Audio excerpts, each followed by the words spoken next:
안녕하세요. 쪼쌤TV의 쪼쌤입니다.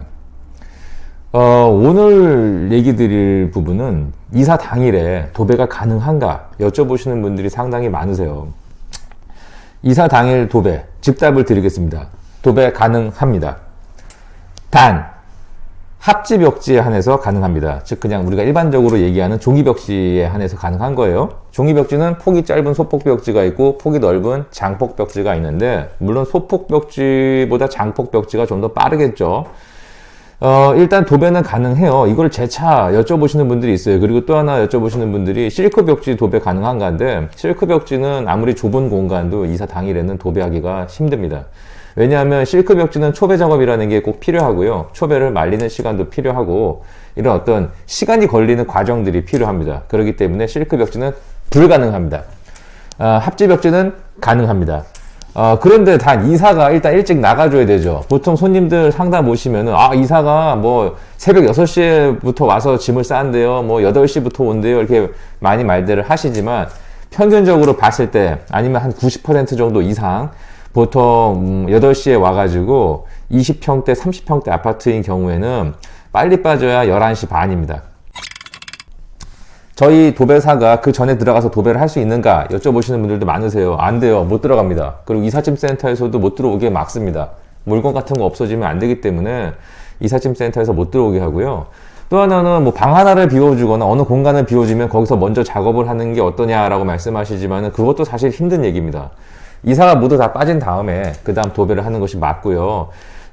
굉장히 바빠요. 그리고 이제 도배가 이제 이사가 나가자마자 도배사들이 밖에서 기다렸다가 미리 식사도 하고 그 다음에 이제 11시 반이나 12시쯤 시작을 하게 되는데, 어떤 경우에 의해서 뭐 잔금이 덜 치러졌든지 어떤 이런 경우에 의해서 도배가 1시 이후에 뭐 시작하게 되는 경우도 간혹 있거든요. 근데 도배가 거의 그럼 힘들어요. 도배사들의 퇴근 시간은 보통 5시거든요. 5시를 이 사람들은 거의 지켜요. 어쩔 수 없이 좀 딜레이 되는 경우도 있지만은 웬만하면 5시에 마감을 하려고 합니다. 그러다 보니까는 도배가 진행이 원활하게 되려면 무조건 12시쯤에는 시작이 되어야 됩니다. 뭐 천재지변이 있거나 또는 어떤 이유에 의해서 도배 시간이 연기가 되면 그만큼 추가 비용이 발생할 수도 있고요. 도배가 불가능한 경우도 있습니다. 일반적으로 이사 당일의 도배는 뭐 빈집을 해서 9시부터 5시까지 도배하는 경우보다 도배사가 보통 1명 정도 더 들어가서 도배를 하는 것이 일반적인 경우고요. 집의 상태가 너무 안 좋으면 그것은 이제 업체와 또 도배사와 상호 협의하에 진행하시는 것이 올바르다고 생각됩니다. 도배를 하시면서 이사 당일에 장판까지 시공을 하셔야 되는 어떤 그런 의뢰도 있어요. 근데 장판까지 시공하려면 정말 바쁩니다. 장판은 도배랑 동시에 시작될 수 있는 것이 아니라 도배가 어느 정도 마무리되는 시점에서 장판 기사가 투입이 됩니다. 이사 당일날 장판 기사가 투입되는 시간은 보통 오후 3시쯤엔 들어가야 되겠죠. 그러면 끝난 방부터 이제 깔고 나가기 시작하는데, 만약에 뭐 집 전체를 시공해야 되는 경우에는 장판 기사분은 도배 기사분보다 당연히 늦을 수밖에 없고, 도배가 보통 5시쯤 종료가 된다면 장판 기사분은 5시가 넘어갈 수도 있습니다. 물론 오래된 집의 경우에는 도배 시간도 더 늦어질 수도 있어요. 왜냐하면 집의 벽면 상태가 안 좋거나 또는 벽지가 부착되어 있는 상태가 안 좋으면 그만큼 손이 많이 가기 때문에 아무래도 도배 시간이 오래 걸리겠죠. 그럼 더 당연히 장판 시간도 좀 더 미뤄질 거고, 고객님은 5시에 이삿짐이 들어오려고 했지만 아무래도 도배사와 장판기사와 이삿짐 센터가 이렇게 섞이는 그런 경우들도 굉장히 많습니다.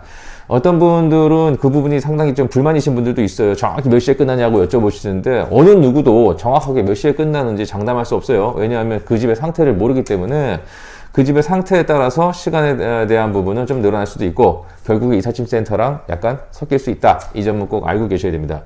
아무튼 집을 잠시라도 비울 수 있는 타임, 즉 이사가 오고 가고 하는 그 타임에 집이 어느 정도 다 비어있는 상태에서 도배를 하는 것이 도배사로서도 사실 짐이 있는 집보다는 좀 편하고요. 그 다음에 장판기사도 물론이죠. 장판기사 같은 경우에는 짐이 있으면 너무 힘듭니다. 그리고 또 손님들도 보통 요즘에 포장이사를 많이 하시다 보니까 어느 정도 위치를 세팅해 주잖아요. 이삿짐 센터에서요. 만약에 이삿짐을 놓고 하는 경우에는 이삿짐을 대부분 베란다나 이런 데 위치를 하셔야 되기 때문에 고객님이 나중에 다 정리를 하셔야 된다는 거죠. 그렇게 되면은 서로 다 불편할 수가 있는 거죠. 좌우지간 이사 당일날 합지로 도배를 해야 하는 집이라면 뭐 전세용이라든가 이런 집들 말이죠.